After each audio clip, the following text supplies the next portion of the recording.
सभी दोस्तों को नमस्कार। दोस्तों, सच के साथ सुभाष सैनी। सीधी तस्वीरें यदि मैं कहूं तो मैं कुरुक्षेत्र कोर्ट परिसर से सीधी लाइव तस्वीरें आप सभी दोस्तों को दिखा रहा हूं। जितने मेरे मित्र इस वीडियो के साथ जुड़े उन सभी से मेरी प्रार्थना, आपने अंत तक वीडियो के साथ बने रहना है।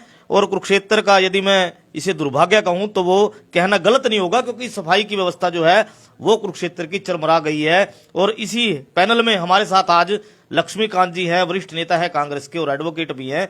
उनसे सीधी रूबरू बातचीत रहेगी और बेबाक बातचीत के माहिर है लक्ष्मीकांत जी। और आप सभी दोस्तों ने अंत तक वीडियो के साथ जरूर बने रहना है। सबसे पहले तो स्वागत है लक्ष्मीकांत जी वैन न्यूज में आपका। धन्यवाद भाई।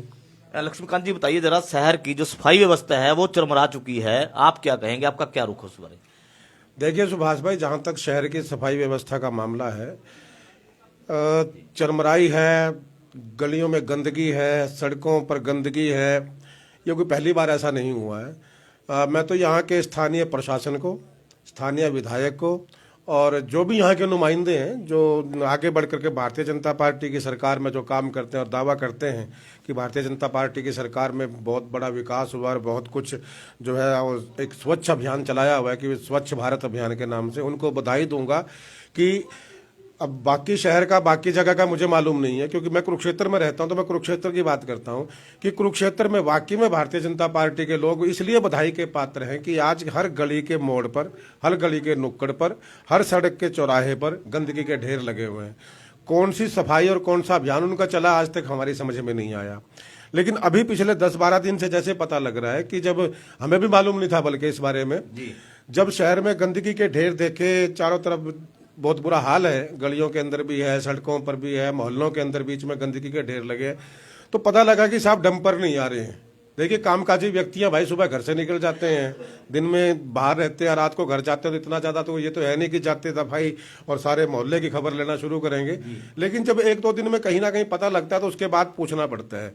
जब 1-2 दिन में वो गंदगी के ढेर दिखाई दिए तब वहां से पूछना पड़ा कि यार मामला क्या है। तो लोगों ने बताया कि साहब डंपर नहीं आ रहे हैं, जो गंदगी उठाने वाले होते हैं, सफाई कर्मचारी नहीं आते हैं। तो फिर पता लगा कि शायद वो स्ट्राइक पे हैं। लेकिन मेरा मामला यहाँ पर यह बनता है कि कुछ लोग ये बात कह सकते हैं, जो भारतीय जनता पार्टी से जुड़े हुए लोग हैं, वो ये बात कहते हैं कि साहब कर्मचारी स्ट्राइक पर है, इसलिए गंदगी नहीं उठ रही।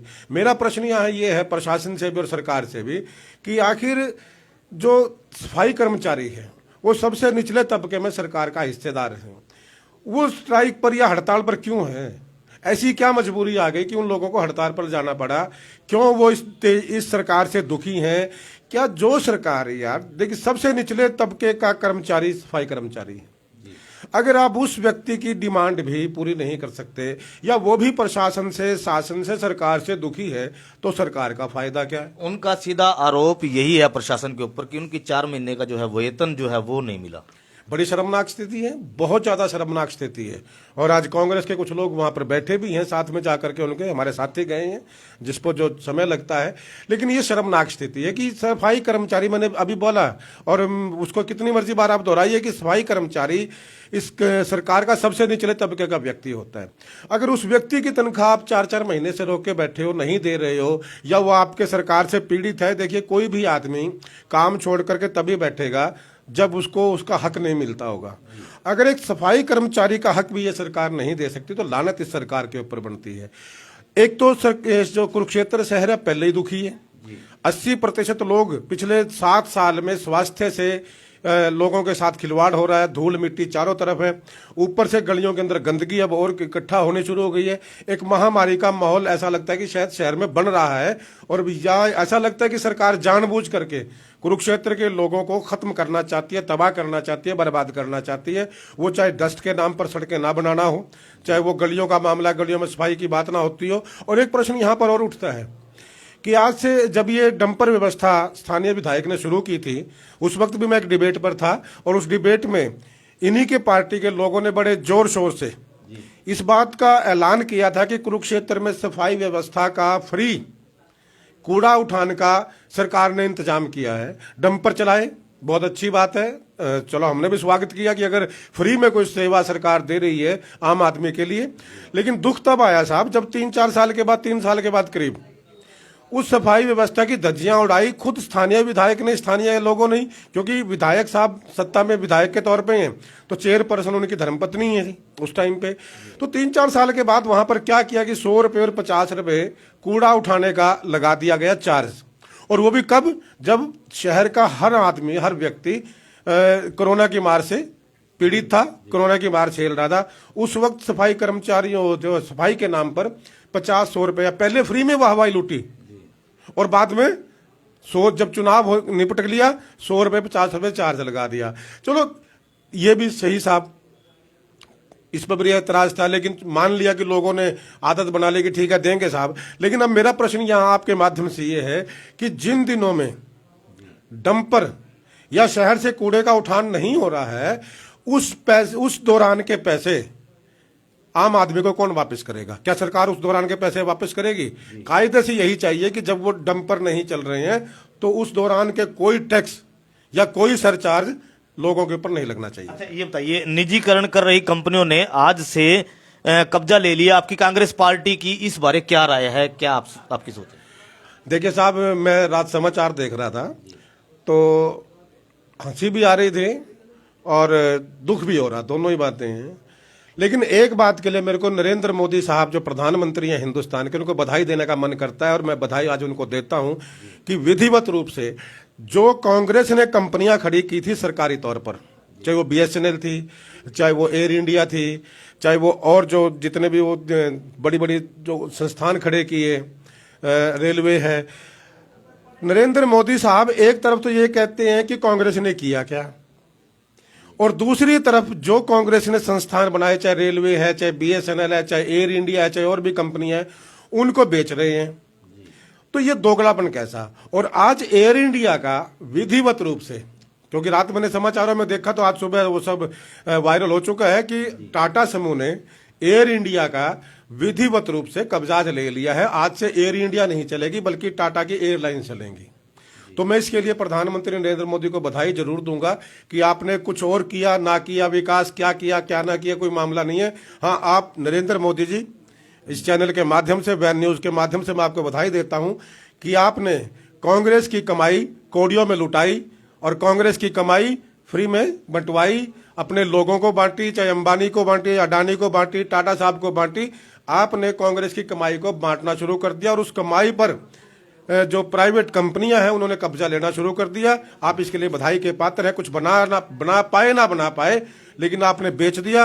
आप वाकई में 56 इंच की छाती, क्योंकि ये जो काम है ना साहब, देश की संपत्ति बेचने का, ये वाकई में 56 इंच का आदमी ही कर सकता है। बाकी आज जिस व्यक्ति के सीने में जरा सा भी दिल होगा, दिल धड़कता होगा, वो देश की संपत्ति कभी नहीं बेचेगा। ये बेचा है तो वाकई में नरेंद्र मोदी साहब को बधाई है। अच्छा ये बताइए, एक सवाल और भी उठता है, लाला लाजपत राय की जयंती बीजेपी बना रही है और कांग्रेस के वो नेता रहे हैं, तमाम लोग जानते हैं, भली भांति इससे परिचित हैं, आपका इसके बारे क्या कहना है?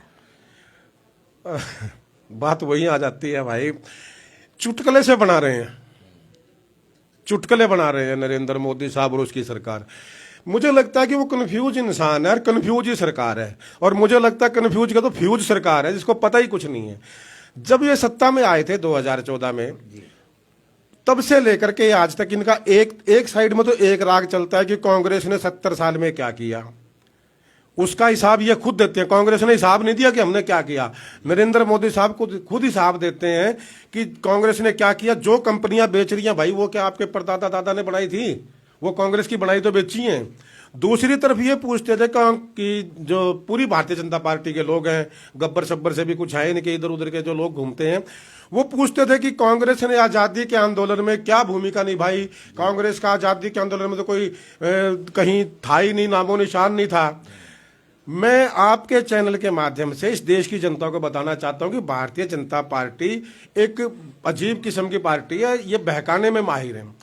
आज नरेंद्र मोदी साहब लगातार, या भारतीय जनता पार्टी की पूरी सरकार खुद साबित कर रही है, अगर देश की जनता इसको आंखें खोल करके, दिमाग खोल करके समझना चाहे तो देखिए, जो भगत हैं, जो मानसिक रोगी हैं, जो मानसिक रूप से विकलांग लोग हैं, भारतीय जनता पार्टी के अंध भगत, अंध समर्थक जिनको बोलते हैं, उनसे तो मैं गुजारिश करूंगा नहीं, क्योंकि वो तो है ही अंध, दिमाग से पैदल हैं, तो उनको तो समझ में आएगा नहीं। लेकिन इस देश का जो जागरूक नागरिक है, नौजवान है, खासतौर पे नौजवान से अपील करूंगा मैं, क्योंकि नौजवान को सबसे ज्यादा वर्गलाया गया था कि कांग्रेस ने आजादी में कुछ नहीं किया। भारत के हर नौजवान से मैं अब कहना चाहूंगा कि ये जो जयंतियां मना रहे हैं, जो ये पुण्यतिथियां मना रहे हैं आज के टाइम में, आप ध्यान से देखिए नौजवान साथियों, यह तमाम कांग्रेस के नेताओं की मना रहे हैं। सरदार वल्लभ भाई पटेल को सबसे पहले नरेंद्र मोदी ने उठाया। सरदार वल्लभ भाई पटेल जो है वो कांग्रेस के दिग्गज नेता तब थे, आजादी के बाद की बात नहीं कर रहा, आजादी से पहले की बात कर रहा हूं। आजादी से पहले दिग्गज नेताओं में सरदार पटेल हुआ करते थे, नंबर 1 कांग्रेसी। दूसरा, सुभाष चंद्र बोस का मुद्दा आजकल बड़े जोर शोर से उठा रहे हैं। शायद नरेंद्र मोदी साहब को या भारतीय जनता पार्टी को ज्ञान ही नहीं है इस बात का कि सुभाष चंद्र बोस आजादी से पहले 1939 में कांग्रेस के राष्ट्रीय अध्यक्ष बने थे। कांग्रेस के राष्ट्रीय अध्यक्ष की जयंती और राष्ट्रीय अध्यक्ष की पुण्यतिथि भारतीय जनता पार्टी मनाती है। ये कहते हैं कि आजादी के दीवाने थे, आजादी में उनका योगदान था। तो जब सुभाष चंद्र बोस का योगदान मान लिया, जब सरदार पटेल का योगदान मान लिया, भैया वो सारे तो कांग्रेसी थे, तो आपने अपने आप मान लिया कांग्रेस का। और आज मैंने देखा कि लाला लाजपत राय जी की जयंती वो मना रहे हैं, तो लाला लाजपत राय जी कांग्रेसी थे। अब भारतीय जनता पार्टी के लोग अपने नेताओं की जयंती या अपने लोगों की पुण्यतिथि क्यों नहीं मना पा रहे? वो इसलिए नहीं मना पा रहे कि भारतीय जनता पार्टी के नेताओं का इस देश की आजादी में कोई रोल नहीं था, कोई योगदान नहीं था। अगर था तो इतना था श्यामा प्रसाद मुखर्जी जैसे लोगों का कि वो खुद अंग्रेजों के साथ शामिल थे। भारत छोड़ो आंदोलन जब महात्मा गांधी जी ने शुरू किया था, तब बंगाल के अंदर सरकार में श्यामा प्रसाद मुखर्जी थे, मंत्री थे उस सरकार में। उन्होंने अंग्रेजों को चिट्ठी लिखी थी आंदोलन को दबाने के लिए। यह भारतीय जनता पार्टी के लोगों का योगदान था। अब किस मुंह से बेचारे अपने नेताओं का जन्मदिन मनाएं? कांग्रेस के लोगों का जन्मदिन नेताओं का और कांग्रेस के नेताओं की पुण्यतिथि अगर भारतीय जनता पार्टी मनाती है तो मेरा सर और मेरा सीना फक्र से चौड़ा होता है कि कांग्रेस के लोग हैं जिन नेताओं की, कांग्रेस के जिन नेताओं की ये लोग पुण्यतिथि और जन्मतिथि मनाते हैं, उनको मानते हैं, तो कहीं ना कहीं भारतीय जनता पार्टी अपने दोगलेपन को अब त्याग रही है, वो मान रही है। वो बेशक अपने मुंह से ना कहें, क्योंकि देखिए कई बार आदमी इतना शर्मिंदा हो जाता है, इतना शर्मिंदा हो जाता है कि चाहने के बाद भी नजर नहीं उठा पाता। तो मैं मानता हूं कि भारतीय जनता पार्टी की जो सरकार और जो पार्टी है भारतीय जनता पार्टी आज इस कदर शर्मिंदा है कि वो कांग्रेस के नेताओं का जन्मदिन और कांग्रेस के नेताओं की पुण्यतिथि मनाने पर मजबूर है, क्योंकि आजादी के आंदोलन, आजादी का अमृत महोत्सव मना रहे हैं ना, वो उसी कड़ी में कर रहे हैं ना। तो आजादी के अमृत महोत्सव के दौरान मैं दावे के साथ कहता हूं कि भारतीय जनता पार्टी ने अपने किसी नेता की जयंती और पुण्यतिथि क्यों नहीं मनाई? अगर उनका योगदान था तो कांग्रेस के नेताओं की जन्मतिथि और पुण्यतिथि मनाने का मतलब है कि भारतीय जनता पार्टी स्वीकार कर चुकी है कि इस देश की आजादी के अंदर, इस देश की आजादी के आंदोलन में जो जितना भी योगदान है वो कांग्रेस के नेताओं का और कांग्रेस का ही योगदान है। जी तो दोस्तों, ये थे मेरे साथ एडवोकेट भी हैं और वरिष्ठ नेता हैं कांग्रेस के कुरुक्षेत्र से लक्ष्मीकांत शर्मा जी। जितने मेरे मित्र इस वीडियो के साथ जुड़े उन सभी का धन्यवाद। अगले लाइव तक दोस्तों बने रहे सुभाष सैनी के साथ।